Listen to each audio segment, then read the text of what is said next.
Thank you. On behalf of the Association of Maternal and Child Health Programs, welcome to this listening session on transformation of the Title V Maternal Child Health Services Block Grant, sponsored by AMCHP in partnership with the Maternal and Child Health Bureau, Health Resources and Services Administration. This is Millie Jones, and I am the president of AMCHP and the co-chair, together with my colleague Stephanie Birch from Alaska, of the AMCHP Future of Title V Work Group, a work group formed in February 2013 by the AMCHP Board of Directors to provide input to the Maternal and Child Health Bureau on the transformation of the Title V MCH Services Block Grant. We are delighted to be here today to provide a forum for state Title V MCH program directors and their staff to participate in a national dialogue with Dr. Michael Liu, Associate Administrator of the Maternal and Child Health Bureau, on the transformation of the Title V Block Grant. AMCHP has been a key leader and advocate for the Title V Maternal Child Health Services Block Grant and a close partner of the Maternal and Child Health Bureau for many decades. We want to thank Dr. Liu and his staff for their leadership and efforts to transform the Title V Block Grant, for actively seeking the input of states in this effort, and for their partnership with AMCHP. As we all know, the Title V Maternal Child Health Block Grant is the foundation on which many programs to help our nation's most vulnerable children and families are built. Now more than ever, particularly in an era of health reform, the activities that are supported through this historic federal-state partnership are critical to promoting and protecting the health of America's women and children. While health reform coverage is essential, alone it is not sufficient to improve the health of MCH populations. Indeed, the United States will not completely reduce health disparities or improve health outcomes unless there is a sustained effort to strengthen the public health system and services that address the root causes of disease and poor health in America.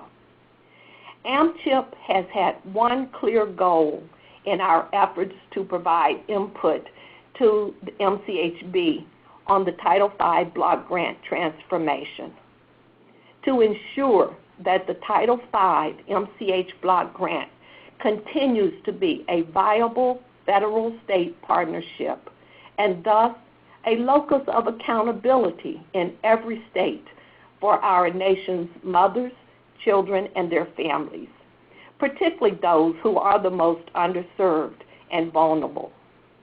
As our national association and representative in Washington, we strongly support changes to the administration and implementation of the block grant to ensure that Title V continues to meet the needs of MCH populations in today's evolving healthcare environment, and with limited public health dollars, be responsive to state needs and reflective of how states use the federal dollars and improve quality and accountability.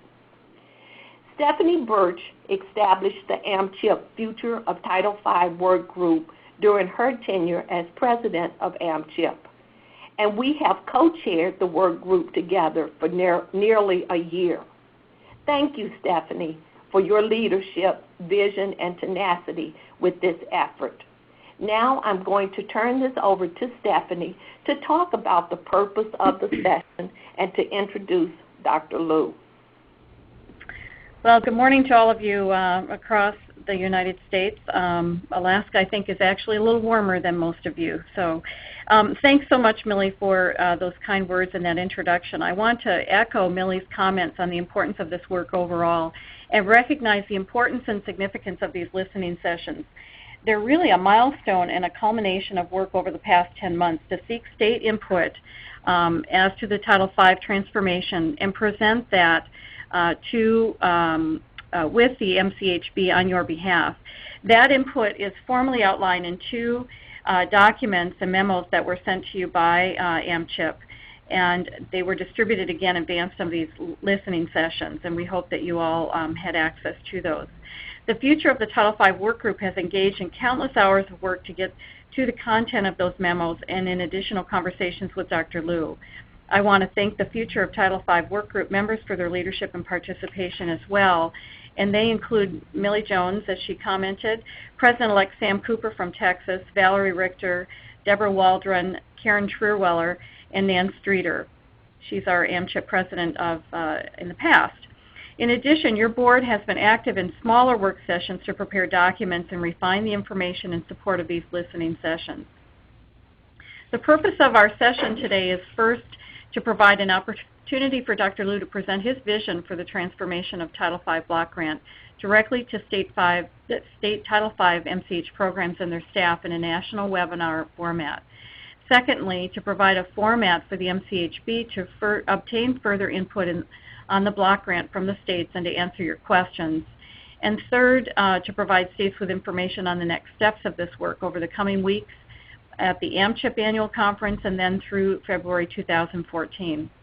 During these listening sessions, we'll hear from Dr. Liu for about 30 minutes, and then we'll open up the conference call lines for an interactive dialogue and exchange.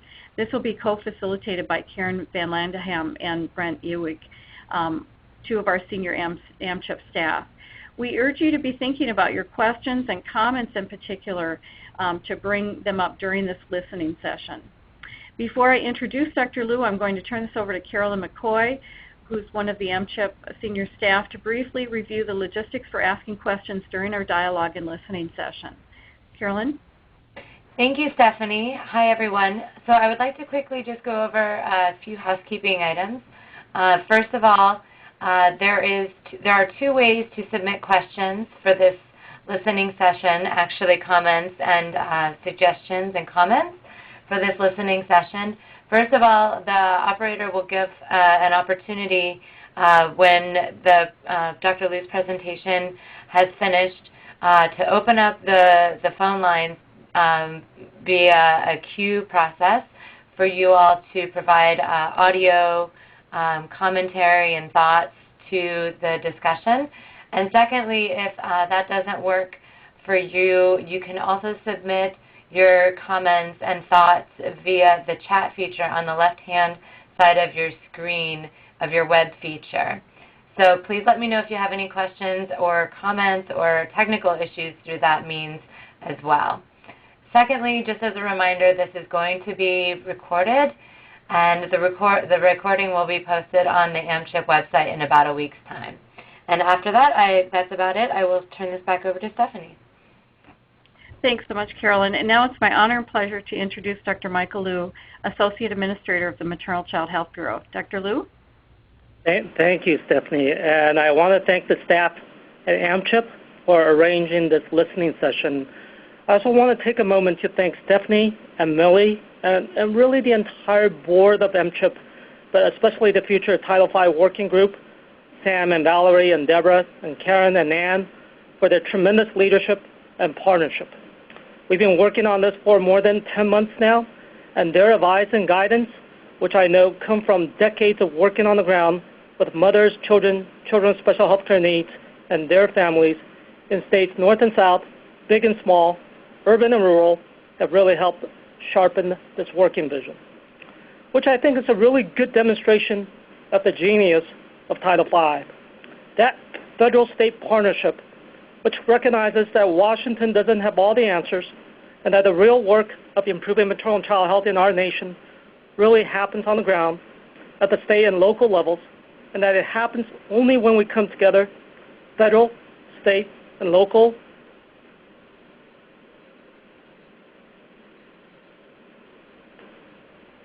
Not able to advance my slide, so next slide, please. E pluribus unum, out of many one, and that's what we're trying to get to. That's what this is all about, that one common vision for transformation of the block grants.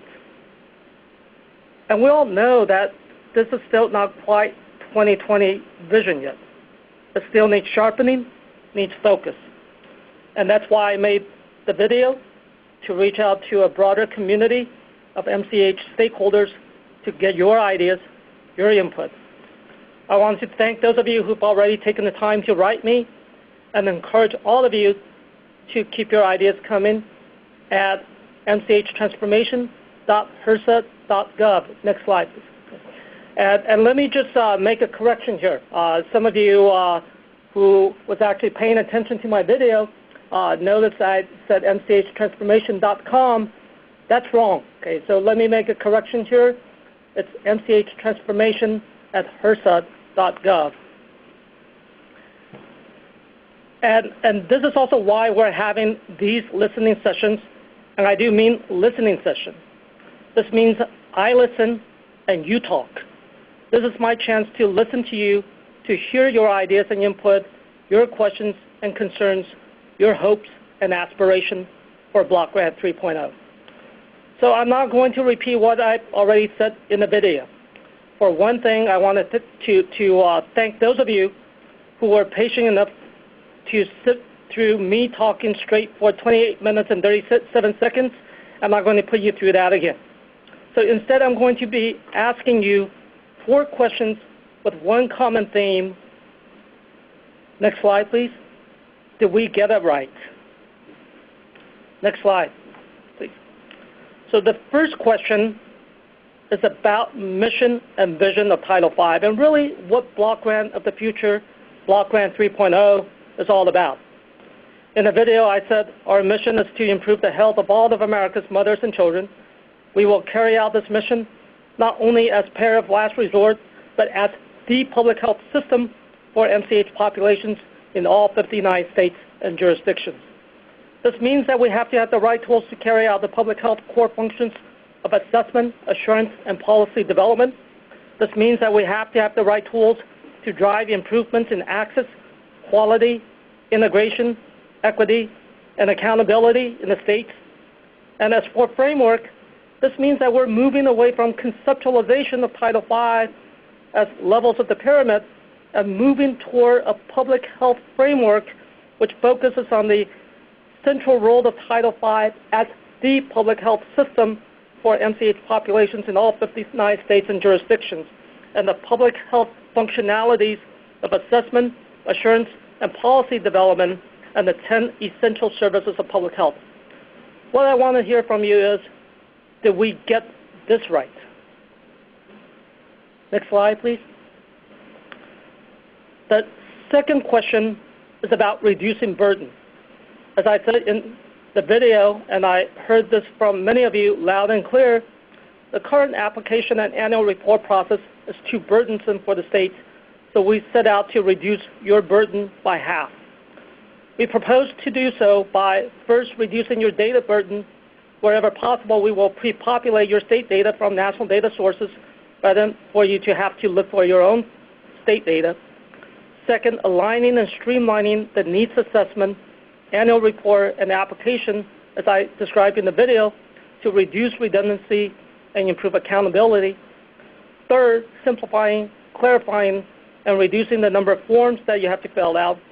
And fourth, doing away with health systems capacity indicators altogether, which I hear should substantially reduce the burden. So the question is, if our aim is to reduce your burden, did we get this right? Next slide, please. Oh, you got it. The third question is about maintaining flexibility.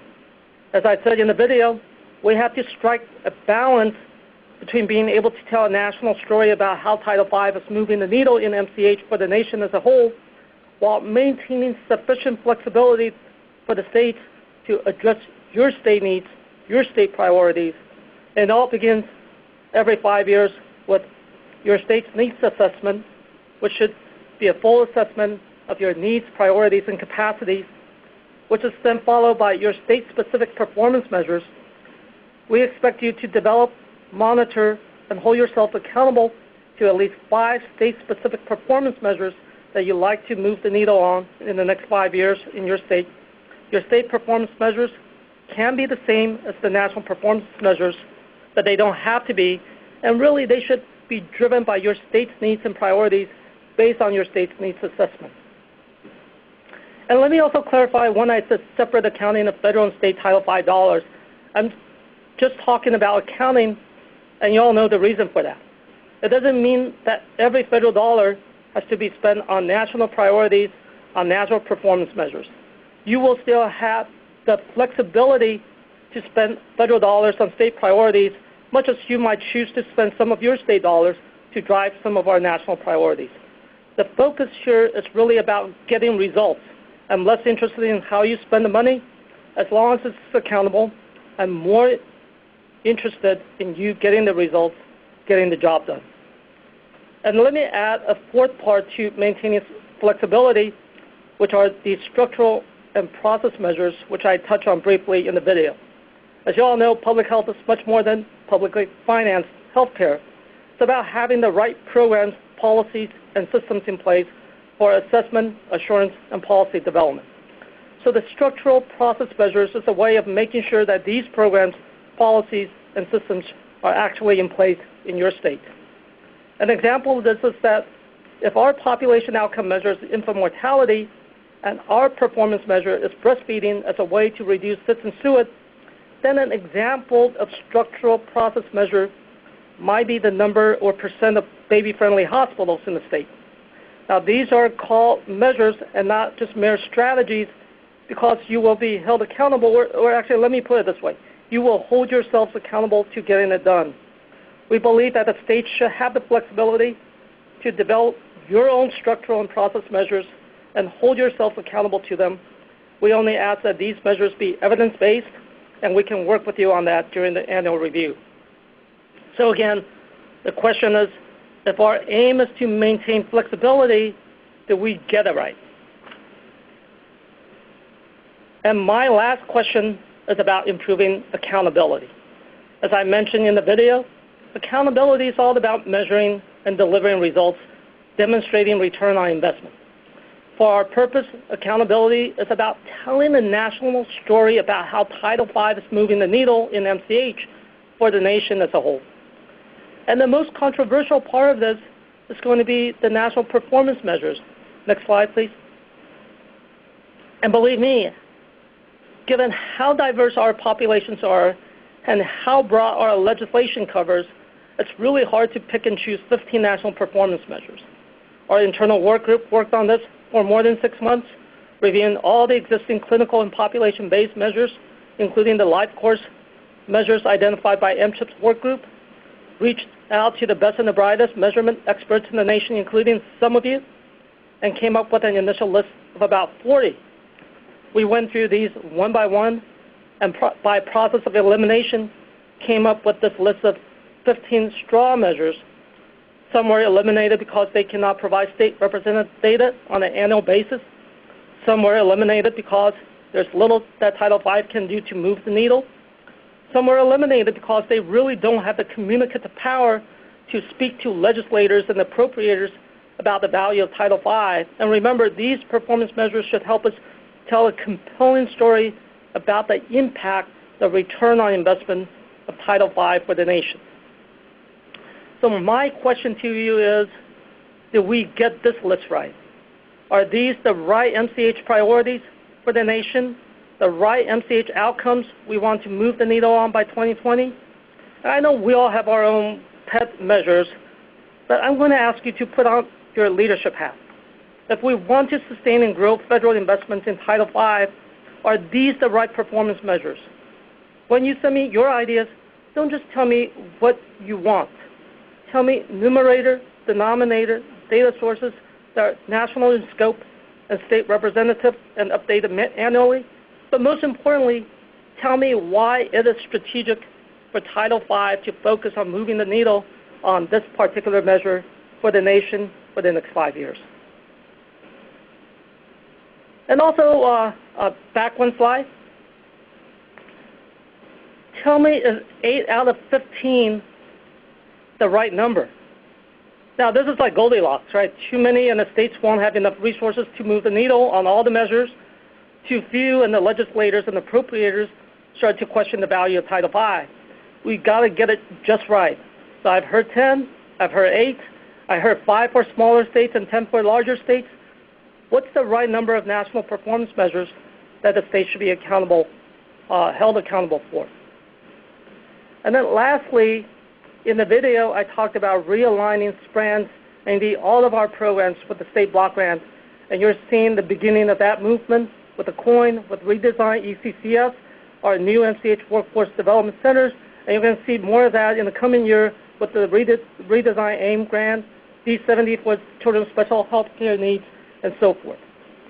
I also talked about moving toward an in-state block grant review. As I mentioned in the video, we can't afford to do an in-state block grant review for every state and every jurisdiction every year, but every state should have a chance to host an in-state review during any 5-year cycle, with the other years staying with reviews in the regional office. So again, my question to you is, when it comes to improving accountability, do we get it right? Okay, with that now I'm going to open it up, but just as a reminder to you all, this is really set up as a listening session. Okay? And I do mean what I say. I listen and you talk. Now, we could do a little bit of Q&As, but they should be just questions for clarification, but I don't want to spend this opportunity that we have together to just doing Q's and A's, which really presumes that you have all the questions and I have all the answers, and I don't. Really, I think the answers are out there, and I'm looking for those answers from you so that we can come to a common vision, a common ground that we can all stand on, a common vision about how do we improve, innovate, and transform the block grant. So with that, let me turn it back to our moderators. Thanks, Dr. Liu. Hi, everyone. This is Karen Van Landehem with AMCHP, and as Stephanie mentioned earlier, both myself and Brent Ewig on staff are going to co-facilitate this portion of the call, where really this is the time for you all to provide your comments and input and recommendations to Dr. Liu. And as he said, I'll just underscore it as well, that this is really designed as a listening session so that Dr. Liu and his senior staff can really hear from the states. This is really a pivotal time in this work, and we're so excited about it. So we have a couple questions that have come through the chat box. We have 2 ways for you to ask questions, either typing it into the chat box, as Carolyn McCoy mentioned earlier, or you can also ask your question through the phone. And right now I'm going to turn it over to the operator. Operator, could you please review for folks how they ask the question via the phone, please? Thank you. Ladies and gentlemen, if you'd like to register a question on the audio line, please press the 1 followed by the 4 on your telephone. You'll hear a 3-tone prompt to acknowledge your request. If your question or comment has been answered, you would like to withdraw your registration, please press the 1 followed by the 3. If you're using a speakerphone, please lift your handset before entering your request. Once again, that's the 1 followed by the 4 on your telephone. Okay, so thank you, operator. Before we take some questions from the chat box that we've gotten already, Brent, do you want to add any comments? No, this is a chance for you all to be heard. So as Dr. Liu set that up, we're ready. He's ready, and we're ready to listen. And let's open the lines. So let's open the lines. And while we're waiting for questions to come in the queue, I'm going to take one of the questions that came through the chat box. And this is a question, Dr. Liu, but I think an important clarification question.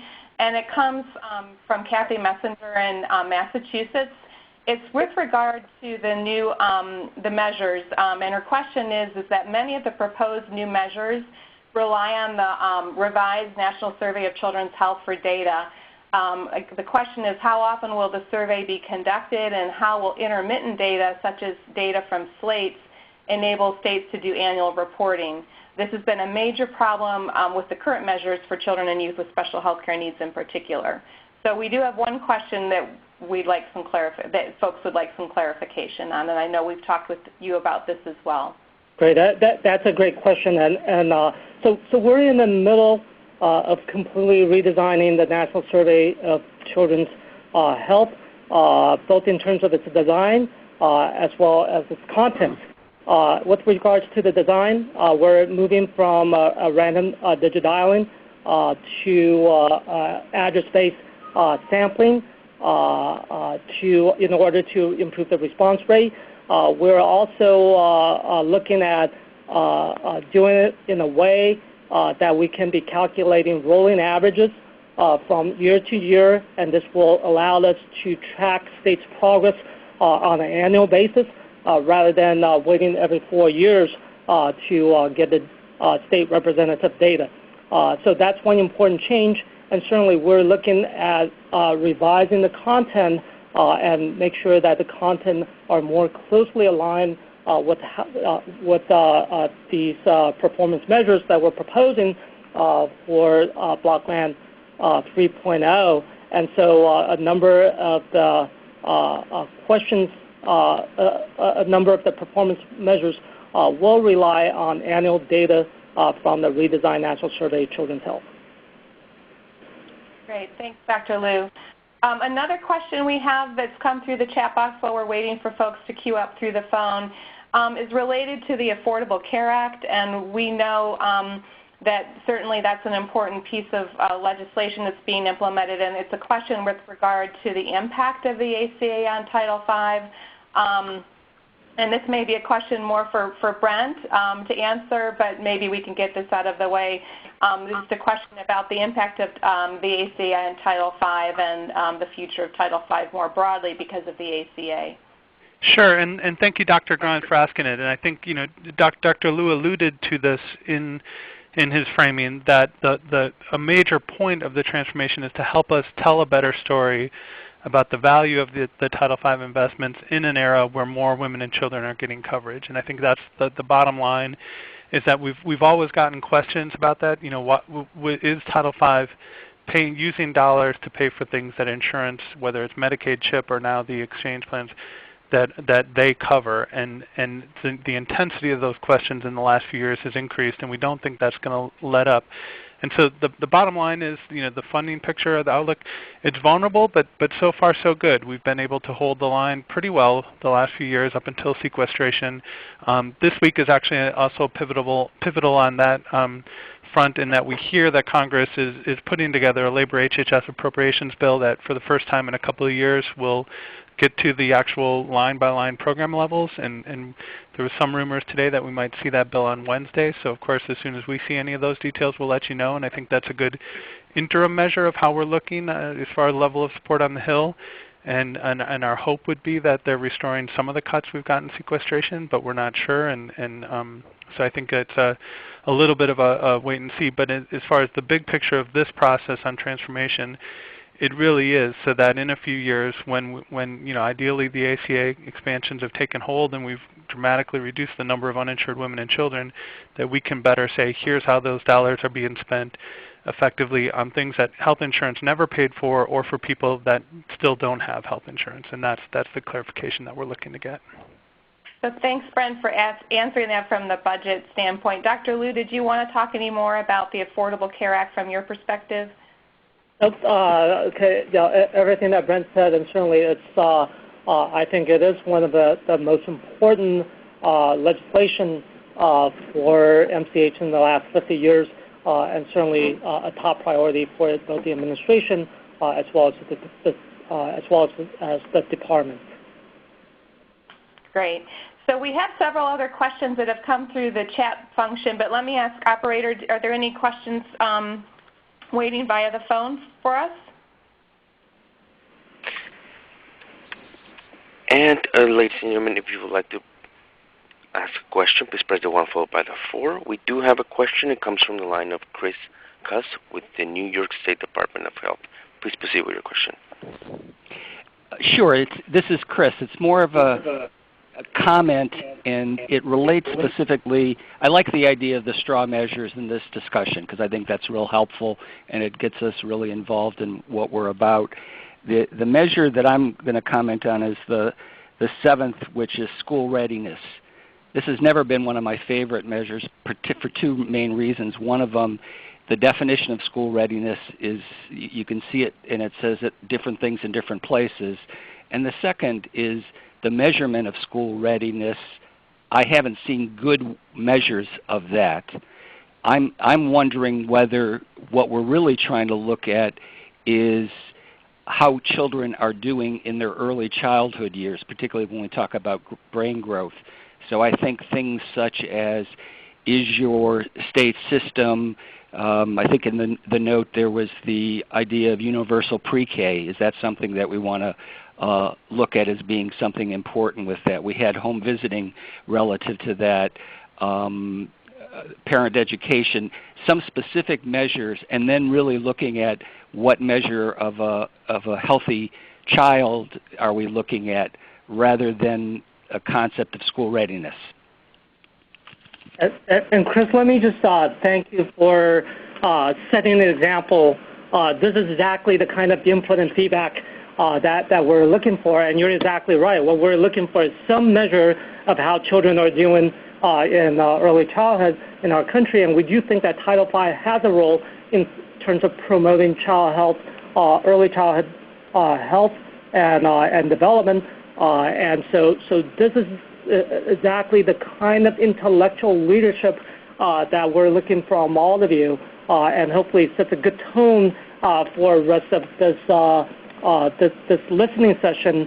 Again, it shouldn't be just about questions and answers, and I would invite you all to not just ask questions, but really give us the kind of feedback that Chris has provided, the first example. Great, thank you. So again, comments to the overall straw national performance measures or this vision as laid out by Dr. Liu. Operator, do we have other questions or comments and input for Dr. from the phone? We do. Our next question or comment comes from the line of Patrice Oniver with Wisconsin Department of Health Services. Please proceed. Thank you very much. Yes, my question has to do with our attention to disparities. And I know within the memo that AMCHP wrote and Millie's comments, it was mentioned. But I'm wondering in reporting on the measures, and I think the measures look very thoughtful, but I'm wondering as a country if we're going to be tracking the populations who are doing least well in these areas, and so to redouble our efforts, or if it will just be up to individual states such as ours that has identified the disparities as a crucial area to work in. If you look at if you look at measures and you look at the entire state of Wisconsin, in many cases we look like we're doing great, and it is only until we drill down that we see that we are not. And I'll leave it at that. But Patrice, I'm going to take it as a question for clarification, and certainly addressing disparities and achieving equity is a primary goal for the Bureau, and wherever possible, we will want to provide the data report in such a way that can demonstrate both socioeconomic as well as racial, ethnic, urban, rural, and other types of disparities. And also just want to mention that as a special call out for children with special health care needs, that we're going to be looking specifically at the data for children with special health care needs in a number of these measures as well. Thank you. Thank you. Operator, other comments from the states? Other folks in the queue? We do have another one, and it comes from the line of Melia Belonis with the Pennsylvania Department of Health. Please proceed. Hi, this is Malia from Pennsylvania, and one of the issues I just want to put out there for our colleagues, we've been very successful here using the existing pyramid to explain when the Affordable Care Act is implemented. That top of the triangle for direct health care services gets very small for us programmatically. So in the September document from the AMCHP Board of Directors, I think that's on point. That in fact there's less pressure, onus, burden on Title V in Pennsylvania to be paying for the direct service because someone should have another payor. What we've been also able to do with the existing triangle is explain all that stuff in public health that unless you're a public health groupie is very difficult to explain is the service. Talking is the public health service. outreach, education, effective communication to special populations, whatever that is, talking is the service.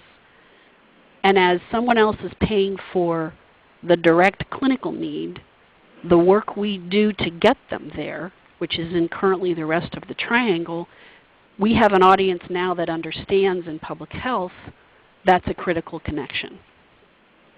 So my, as it's fully developed, I guess, observation is trying to overlay 10 essential public health functions, I think actually muddies the waters for us in the MCH community. Because, for example, in my Department of Health organization, I don't own investigate disease. That's epidemiology. I think that there is a way to do what's been conceptualized, but I believe you can't do a direct connect to connect on essential services from the 10 public health functions. And my concern is, do we lose some of that unique flexibility of Title V in trying to morph it into another framework of which it's a part, but that isn't completely transferable? Does that make sense? Yep. No, I thank you for that comment, and this is really one of the feedback that one of the questions that I really need your feedback on, because I'm torn about this one. The pyramid has certainly served us well, served the Title V programs well, but we're running into some trouble with it. For example, there's some lack of clarity in terms of what goes into which level. But more importantly, infrastructure has become a four-letter word in some parts of this town, and it just means the government, the bureaucracy, and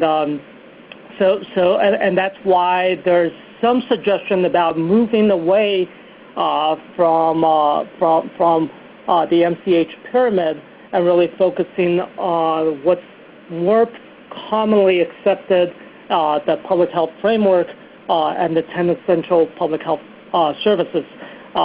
We have a long history, long legacy of using the pyramid, but it's time for us to take a hard look and to really think as a field whether we want to continue to use that pyramid as a framework or whether we want to move on to something else.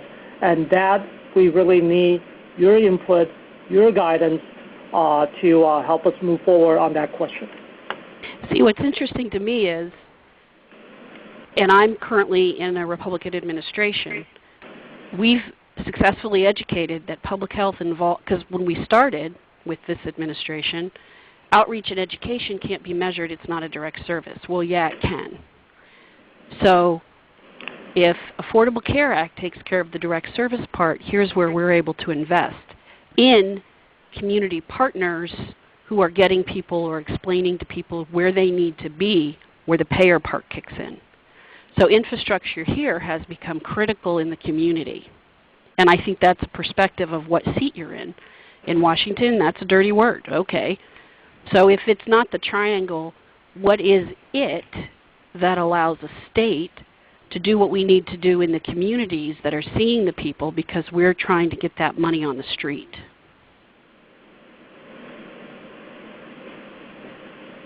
This is Karen Van Landeham. These are a really good point, and I wonder, Stephanie or Millie, if you also wanted to add in from the perspective of the Future of Title V work group, because certainly this point, as was mentioned by our colleague in Pennsylvania, was a recommendation that was sent in our AMCHP September memo, and I think certainly there, as Dr. Liu just said, there's been some discussion about, keep the Title V pyramid or not, and what does that look like, and certainly our AMCHP September memo included an idea of what one might look like or how it might be revised. But Stephanie or Millie, did you want to add anything from the AMCHP board perspective on this particular question or comment? This is Millie. I would just say that we did have this discussion, and one of the thoughts was that it didn't necessarily have to be an either or. We were really striving in in this dialogue of the future for Title V to think in terms what would be most useful in telling our story as a nation.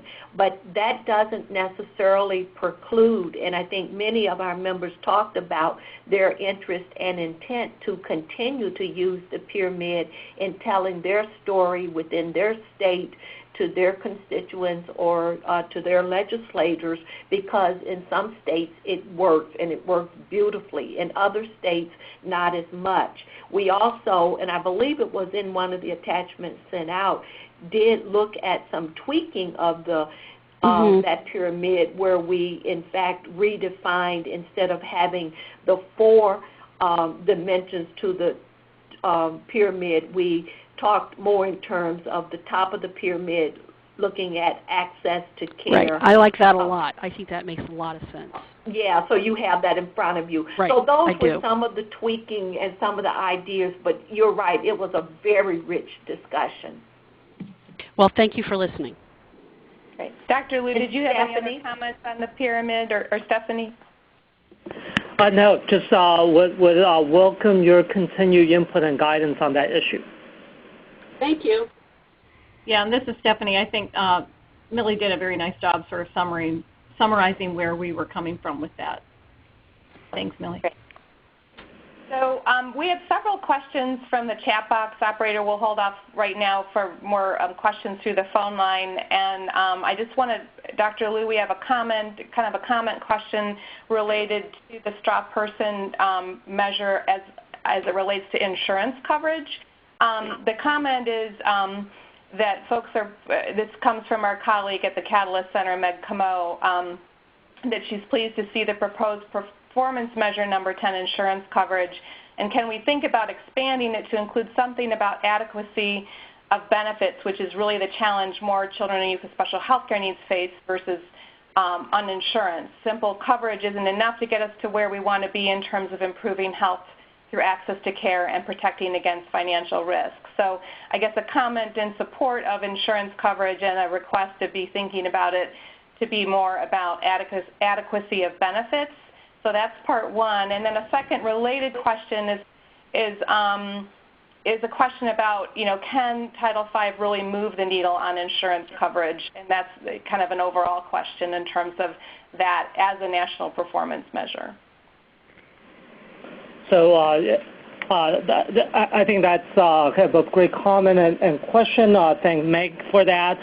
Certainly, we are thinking about adequacy. I think we do have the ability to ask that question through our national survey of the redesigned National Survey of Children's Health, and that's something that we would be very interested in monitoring as well, particularly for children with special health care needs and their families. And I would kind of want to throw that question to the Title V programs out there in terms of what you think whether Title V can really help move the needle on insurance coverage. Certainly, Title V has done a lot in the past with Medicaid expansion, both first with pregnant women and then with SCHIP. Title V certainly can play an important role in terms of outreach and enrollment, and in terms of both coordination and navigation and so forth. But I'd like to hear from folks in terms of whether you feel that Title V could really help move the needle on insurance coverage, whether you're in the state with Medicaid expansion or not.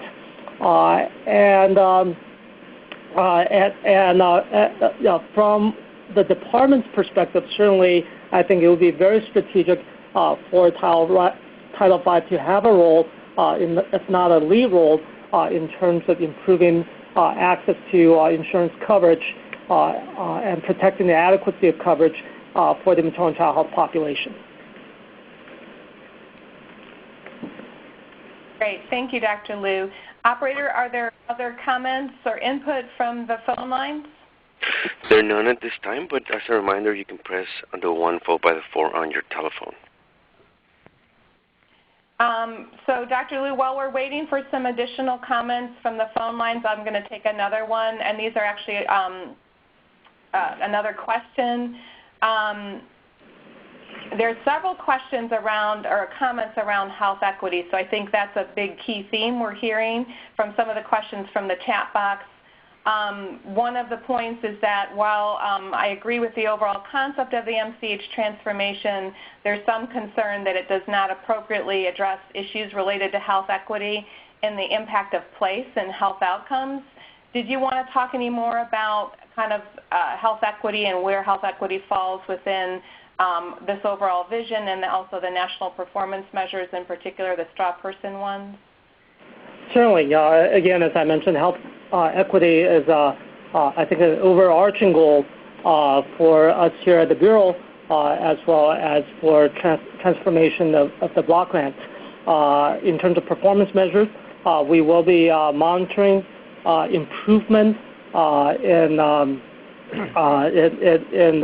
in health equity and reduction in disparities. In terms of some of the structural and process measures, in terms of some of the strategies moving forward, I think that there needs to be a greater attention to how Title V can work across sectors and both in terms of achieving common visions, have mutually coordinated activities, a shared measurement system across not only healthcare but also other sectors that are just social determinants that really underlie a lot of our health disparities. What role can Title V play to both align these systems and achieve collective impact? So one of the focus that we have for the new MCH Workforce Development Center will be to work with Title V in terms of making sure that all Title V programs have the tools, have the skills to take more of a place-based approach, to be able to work across multiple sectors to achieve better collective impact on achieving health equity. So those are kind of our thoughts about how we would move forward. But again, I think many of you have been out there working on the ground, seeing what it takes to address disparities and achieve health equity through Title V programs. I would love to hear from you in terms of your experiences, lessons learned, and successes that you've had, and how that needs to be incorporated into our vision for Block Grant of the Future, Block Grant 3.0. Thank you. Operator, any additional comments from the phone lines before we take some more for the chat box? We do, and it comes from the line of Donna Jandridge with the state of Kansas. Please proceed. Hi, this is Donna Yadrich, the Kansas Family Delegate. Thank you for having this call. It's very enlightening. I've been listening to folks talk about funding outlooks and the Affordable Care Act, and with more mothers and children being insured, how that complicates things for MCHB. And one of the things I was wondering, when you're looking at the national performance measures on maternal morbidity, insurance coverage in medical home, I wonder why we don't have an opportunity with the flexibility of Title V to start assessments for family caregivers, health assessments and psychosocial assessments, because we're asking with this Health Care Act for increased personal responsibility, increased family engagement, increased family vigilance, and even with the increase in numbers of insured mothers and children, insurance is not evaluating the physical state of health of that mother over time or primary family caregiver. And we know that the Medicare data that 5% of the population costs 50% of the health care costs. And with the population of children and youth with special health care needs, I feel that the unique flexibility of Title V to address the family caregiver's health and have an impact on insurance, recognizing that as an increased health risk could make a big difference, and wanted to know what you thought about that. Right. No, I think that's an important point, and certainly a constant for Title V has been just the central role that families play in driving care, driving system for the maternal and child health population.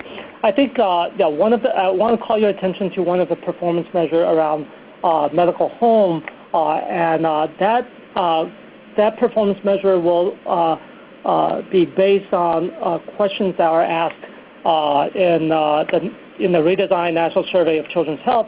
It's a little different from how what's typical out there in terms of how medical home is being defined, because there is one central question that talks about families' role in terms of decision making. So certainly there is some attention to the role of families in driving improvements in medical home. The other thing that I would call attention to is that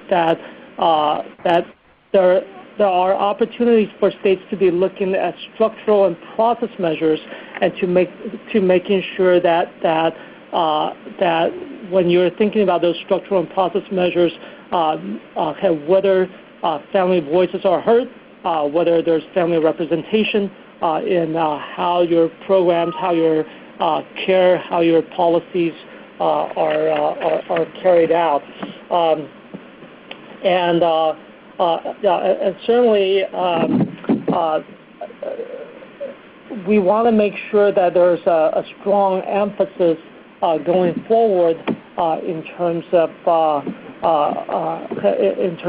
looking at families as that's front and center in driving this transformation. And so again, any ideas that you have, any suggestions, any comments you have, I'd love to hear from you in terms of how we can make sure that families are better integrated into into Block Grant 3.0. Well, Dr. Liu, thank you for that. I do believe that family integration is being addressed, but with the additional expectations of family involvement, there needs to be an assessment over time. I'm not confident that national surveys, we're not even sure what interval they're going to be carried at, captures that. And I'm talking about the health and well-being of the family caregiver over time, not just what they are doing for that child and youth with special health care needs, but what are the barriers to ensure their continued good health so that they can continue to participate fully in the medical decisions and care of that child or youth. Yeah, got it. Yeah, and therein kind of lies the challenge of developing these performance measures. While some we feel are very important, there may not be data sources that are updated annually, that national in scope, state representative, that get at kind of what we really want to measure, and so again, that's as y'all have ideas about how we can move forward on some of this, and if you want something to be included in performance measures, help us think through numerator, denominator, data sources, and again, its strategic position for advancing the cause of Title V. Thank you so much. Great, thank you. This is Brent. I just wanted to jump in and add on to that piece that in addition to the performance measures, and I think we highlighted the tension there, the difficulty in explicitly measuring family engagement, family leadership in a performance measure. I'd remind people that I think it's Form 13 of the current reporting package gets to those issues, and we've heard a range of viewpoints on the utility of that. And so I think, again, and don't want to put words in Dr. Liu's mouth, but feedback on the utility of that particular form that helps you document family engagement, how that could be improved with those specifics that Dr. Liu's been looking for. I think that would help us as well, because as mentioned, it's implicit here in medical home, but really getting at that partnership of families in care coordination and the family leadership, it's something we've struggled with. And then if I may just a bridge to some of the other comments, somebody had asked a few questions back about why no measure on smoking cessation. And I think it's a good question that raises the issue of how we're trying to frame this around duplication with large CDC investments. And if you look at this list, I think you could see there are places where, and we're talking to appropriators where they would say, pick immunization, for instance, don't they spend hundreds of millions of dollars through CDC on immunization? Why would you want that up as a Title V? And there's a couple of answers. One is that it's part of the statute, the Title V statute, so I think it makes it front and center. But I think we need to address that tension of where we're focusing Title V resources on issues that also have other categorical funding. And it's just an inherent tension we're going to have going forward. And part of the way we've handled that is to say, yes, there may be other funding. It's inadequate, and that gets us only so far. Part of the response from Congress on that has been, if we want to improve immunizations, we're going to improve it through funding, more funding through CDC. We're not going to give it to states in a generic block grant and hope you address it. And so that's the other issue here. Unless we can say, here's what most states are funding and measuring, it makes it harder for us to make that case for sustaining and even increasing the resources. So keep that in mind when we're putting these up. It's that we're on that delicate dance of what's unique about Title V, what can Title V uniquely contribute to these issues in that context where there might be other categorical funding, and how we package our messaging to carefully address that. That's been a tension we've been dealing with. And let me just add to what Brent just said about kind of Form 13 and make a plea to you all. Please give us feedback on what you feel about Form 13. We are in the process of looking at each and every single form in an effort to reduce your burden, and we're kind of looking at whether that form should be kept, should be revised, or should be cut. We have heard from some family organizations that because this is based on state self-report, that the data are kind of all over the place, and that they may not really give us a good picture of what's really going on with family representation, family engagement in MCH programs in the state. If so, but also hearing that there's value to it, how will we can revise that in order to make sure that we have something in place that help us track how states are doing around family engagement. So we would appreciate any feedback that you have, any input that you have about Form 13. Thanks, Dr. Liu and Brent. So I just want to do a time check and say we have about 10 or 15 more minutes for some further input to Dr. Liu about what's been proposed. And can I ask that folks think about the four kind of questions Dr. Liu presented to the group in terms of getting it right as you think about some of your final comments, knowing that we have a little bit more time left. Dr. Liu, one of the things that I'll just say in terms of input that we got while other folks think of additional questions is you did ask about the number of straw person performance measures that states would be most comfortable with, and we have at least one vote that states be thinking that they be required to do a smaller subset. So with the rationale that right now states are required to focus on 7 to 10 state MCH priorities, requiring states to work on 8 of the 15 straw measures doesn't seem to focus the efforts enough. and that they'd be able to make greater impact on the straw measures by requiring states to focus on 5 to 7 more deeply and thoroughly. So that's at least one vote for maybe 5 to 7.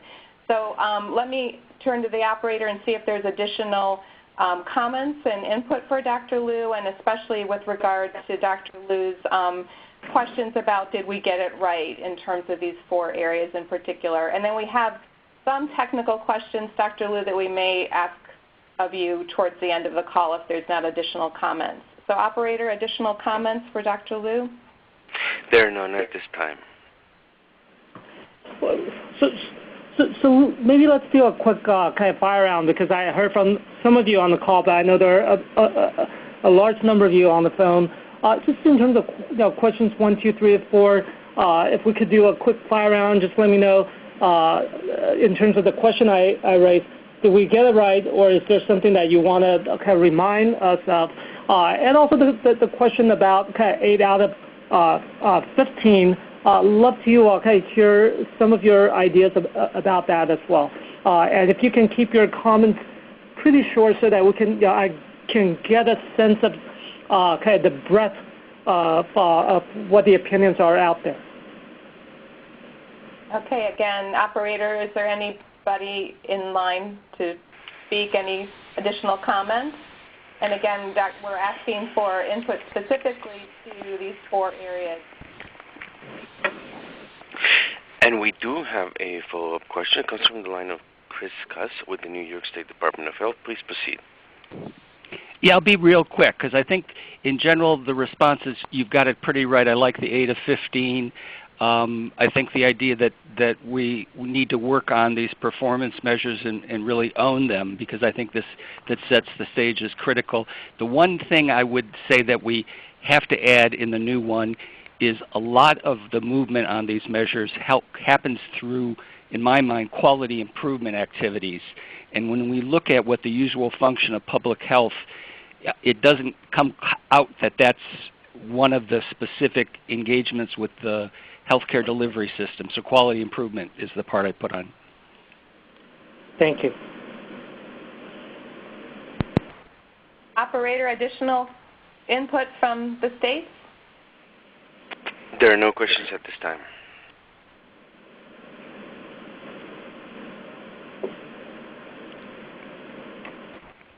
Dr. Liu, I'm going to take a couple more questions from our chat box, if that's okay with you. There are a few specific questions. One of them is a process question, and it's related to how do states get a copy of the specific straw person measures in terms of the actual measure themselves, and will that be available so that states can provide more specific feedback?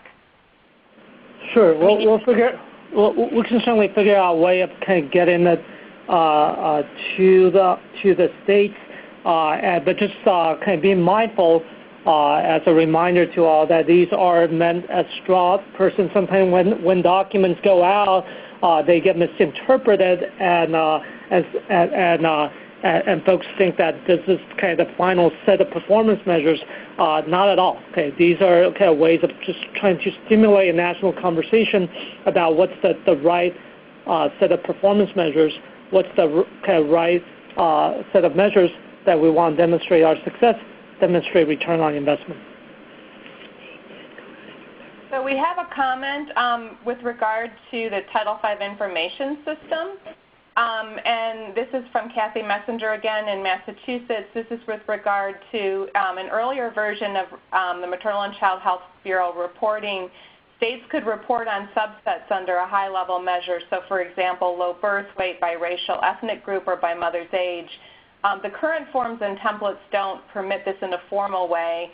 And so here's a recommendation that adding that option in the new TVIS might really encourage more attention to reducing disparities without using multiple measures.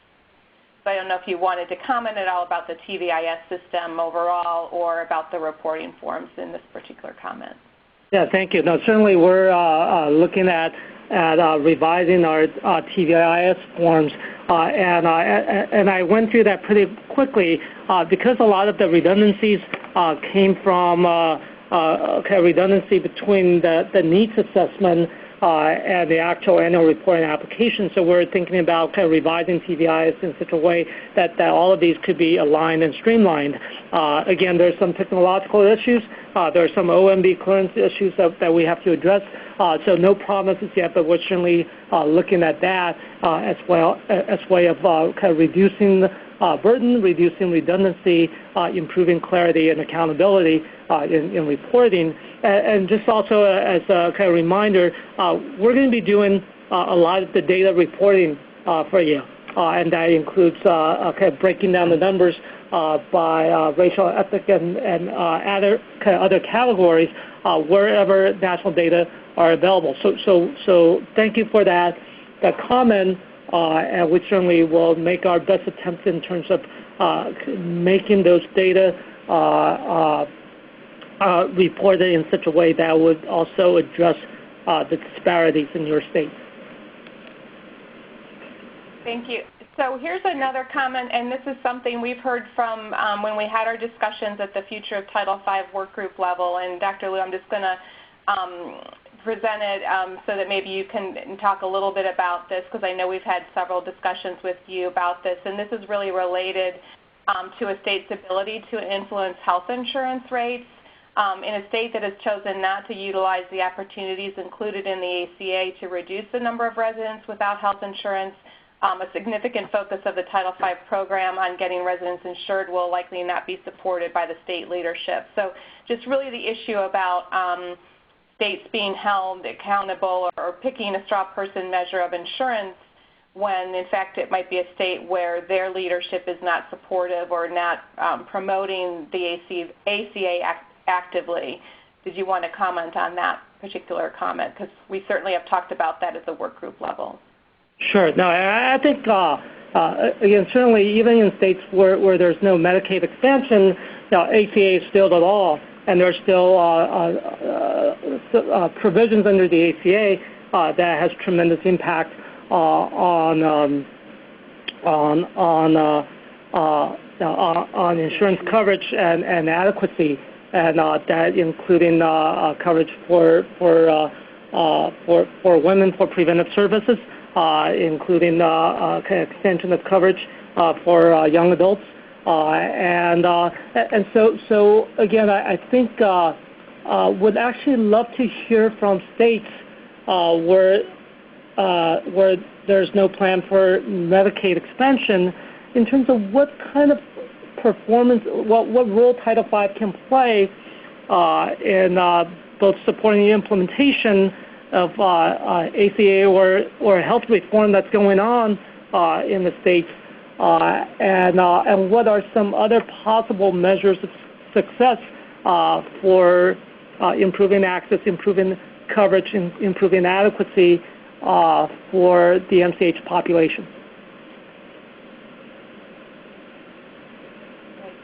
Operator, do we have additional comments from the phone line? We don't have any additional comments at this time. Okay.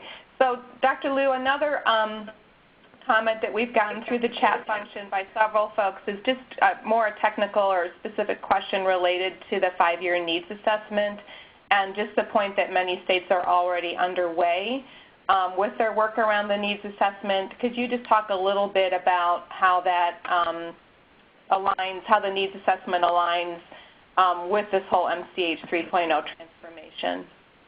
Right. I mean, I think just because we know that the needs assessment is already underway in some of the states, and that the guidance is really going to be coming out too late to change how we approach needs assessment for this cycle. But on the other hand, we do see great value in terms of aligning the needs assessment with the application and annual report, and to make sure that the needs assessment also take a look at some of the proposed national performance measures. And so, as I mentioned in the video, we would like needs assessment to at least pay some attention to how your states are doing with regards to some of these national performance measures, both in terms of the needs, in terms of resources and capacities to address those needs. Now, we don't have a final list of national performance measures yet, but we figure that, again, accounting for OMB clearance processes and so forth, that sometime by early next year, we got to have a set of national performance measures in place.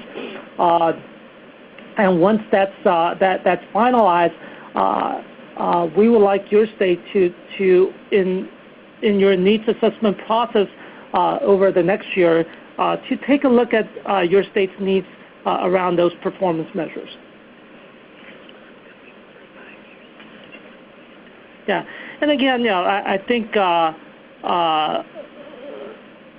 even though this kind of needs assessment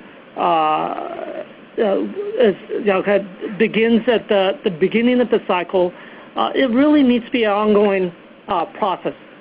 Your state's needs and priorities will change over those 5-year periods, and so let's make sure we actually do the needs assessment right. That it actually addresses the needs and priorities of your changing MCH population, and that's an ongoing process so that it helps identify priorities as we go forward.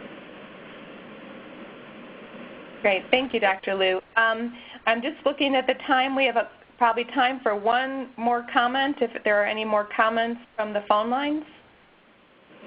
There are no more comments at this time. Okay.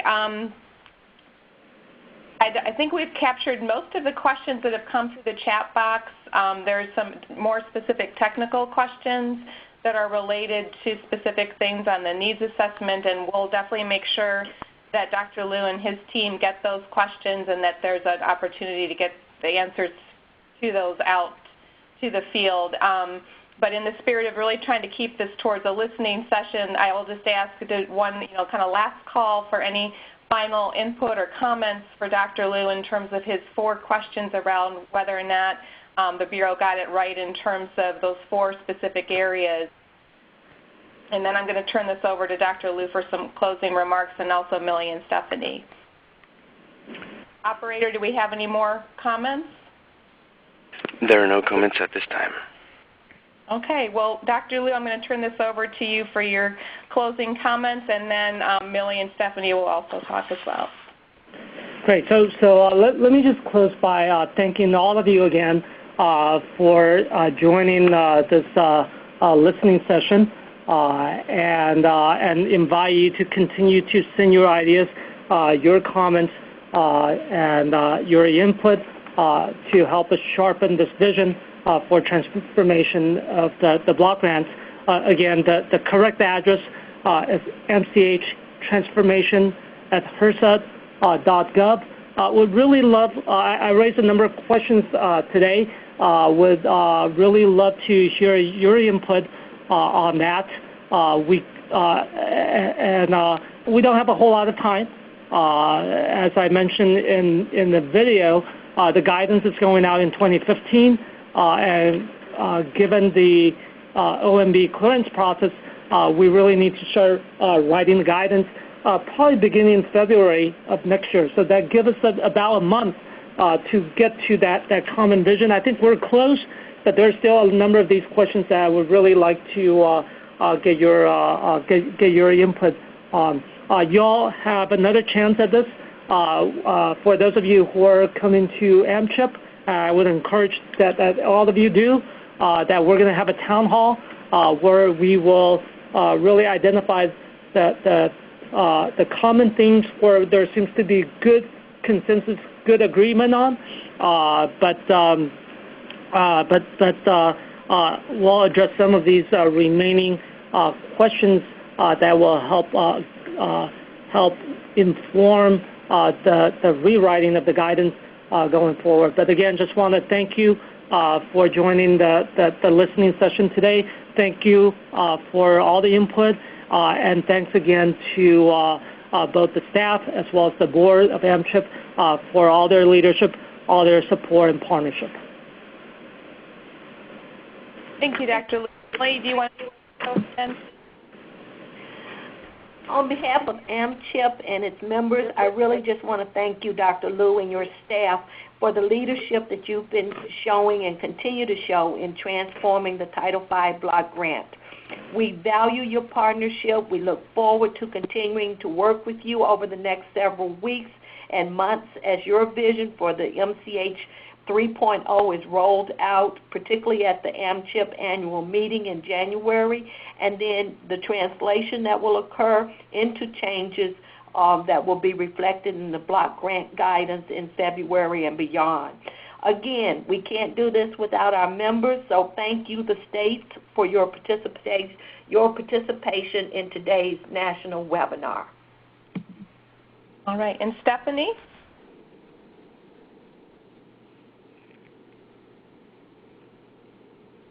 Stephanie, did you want to make some closing remarks if you're on mute?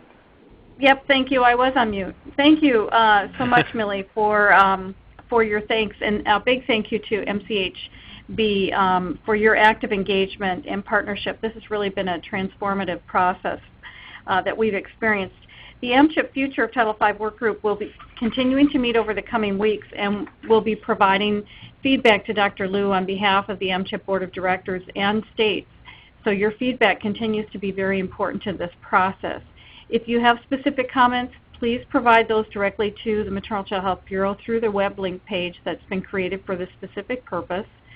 And you also can send them, send a copy of those to the MCHP Future of Title V Work Group through Karen Van Landeham, and her email address is kvan@amchip.org.